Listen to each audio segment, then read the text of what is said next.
I wouldn't do it, even though I can't sing. You would not sing? No, I would not. I would not normalize him. And she says, I love our country. How do you love your country and support and normalize somebody who was a convicted felon who really wants to destroy the country, in my opinion? I don't understand how you say you love your country at the same time as you normalize this convicted felon, which I can say now every day. I agree with you, Joy. I can't sing a lick, but I certainly, and I have not been asked, but if I were asked, it would be a hard no. Carrie Underwood is gonna perform at Trump's inauguration.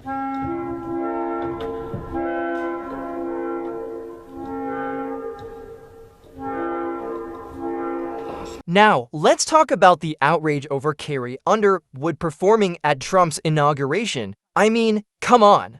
How can you say you love your country, then refuse to participate in a democratic process because you don't like the guy? These are the same folks who preach unity and acceptance, but when their side doesn't win, they throw a fit. It's pure hypocrisy. They claim moral superiority while being completely intolerant. The level of outrage is just comical. They seem to think that if they don't normalize Trump, he will somehow cease to exist. We're dealing with a myriad of issues. I was just talking to Josh Green, the governor down in Hawaii, who had some ideas around some land use concerns he has around speculators coming in, buying up properties.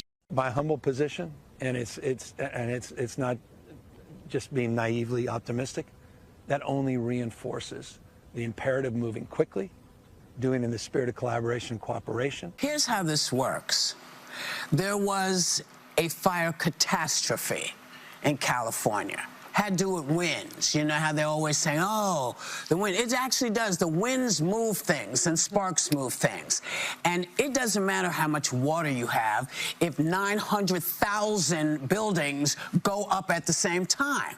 I want to take a minute to talk about looting, because I think it's worth considering why people would run into an active fire to steal stuff, rather than fleeing the fire. And it seems like in the media coverage that I'm listening to that people think that people are just like greedy who want to be looting.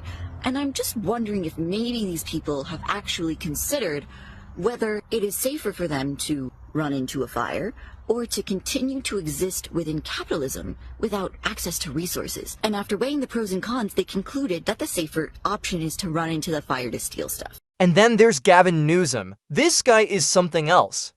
The slim used car salesman with his Botox and shoulder shimmy while his state is burning. He's out there looking polished while his state falls apart. And don't even get me started on the so-called explanations for the fires. And what about the looting is a safer option than capitalism take? Seriously, are we actually trying to justify theft as some sort of political statement? This is a new low, folks.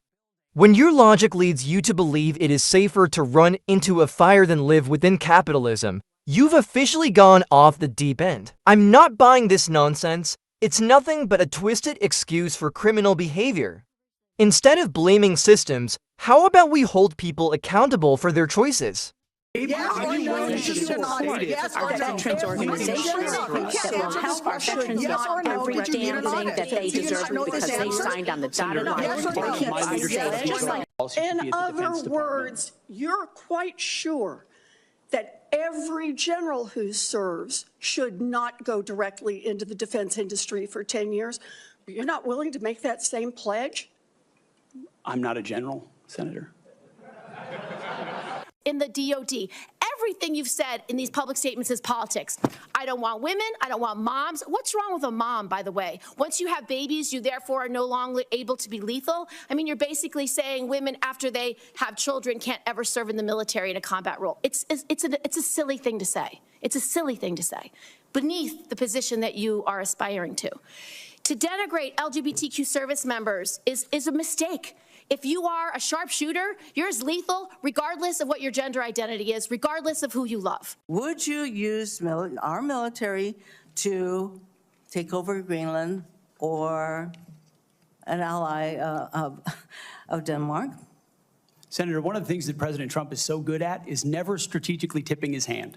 And so I would never in this public forum give one way or another direct what orders the president would give me in any context. That sounds to me that you would contemplate carrying out such an order to basically invade Greenland and take over the Panama Canal. Can you give me an experience or your actual experience of driving innovation in an organization? Give me an example of where you have done that. Oh my goodness, Senator, absolutely. At Concerned Veterans for America, we created the Fixing Veterans Healthcare Task Force, a bipartisan task force that never been done before, to create policy, to drive policy change on Capitol Hill that organizations fought ferociously against. We got the VA Accountability Act passed and the Mission Act passed in a way that a nonprofit of our size, veterans organization, has never done. And that's testified in all the letters that we put forward to the committee, which are on the record. I have limited time.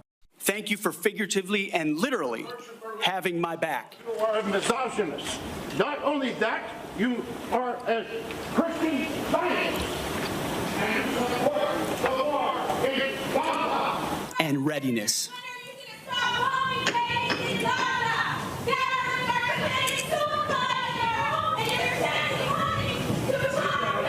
We send money to bomb children in Gaza. Shame on all of you. We need money. We need money for veterans committing suicide. Veterans are homeless. Only $8 billion to Israel to slaughter children. That's the recruiting crisis. Then we have the Pete Hegseth Senate confirmation hearing, a true dumpster fire of epic proportions. The left was screeching like banshees, completely losing their minds. Elizabeth Warren with her theatrical outrage and Mazie Hirono, who seemed like she'd had one too many Mai Tais. It was pure chaos. I have to admit, I agree that there was a missed opportunity by Hegseth when he was asked if he would hold himself to the same standard as the generals that he thinks should not go directly into the defense industry. He should have said that he would commit to that same standard. It would have looked a lot better for him. This is what happens when ideology trumps common sense. These people are so blinded by their hatred that they can't even engage in a reasonable conversation. They are not concerned with truth, facts, or real issues. They just want to see chaos. Do you owe citizens an apology for being absent while their homes were burning? Do you regret cutting the fire department budget by millions of dollars, Madam Mayor? Have you nothing to say today? Can you back up? Appreciate it. Have you absolutely nothing to say to the citizens today? Elon Musk says that you're utterly incompetent. Are you considering your position? Madam Mayor, have you absolutely nothing to say to the citizens today who are dealing with this disaster? And now we find out that her deputy mayor, Brian Williams, was reportedly placed on administrative leave last month after the FBI raided his home in connection to an alleged bomb threat he made against City Hall. Let's not forget about the absolute clown show happening in Los Angeles with Mayor Karen Bass and her deputy. While the city was burning, she was who knows where. And the deputy mayor, FBI raid, alleged bomb threat? It's like a poorly written TV drama. It's an insult to the hardworking firefighters and the people of California. The complete lack of leadership is astonishing, and the people are suffering because of it. We've got to talk about MSNBC. It really seems as though it keeps going downhill for that liberal lunatic network. And of course, it's all happening days before Donald Trump returns to the White House. But now its president, Rashida Jones, has announced that she is stepping down after 4 years in the role. But between the failing, the dismal ratings, the crazy hosts who are so desperate, a restructure, and now they've lost their boss, the question has to be asked, what does the future hold for MSNBC? And then there's MSNBC. The ship is sinking, folks. Ratings are down, bosses are gone, and they're trying to pretend that they didn't try to divide the country.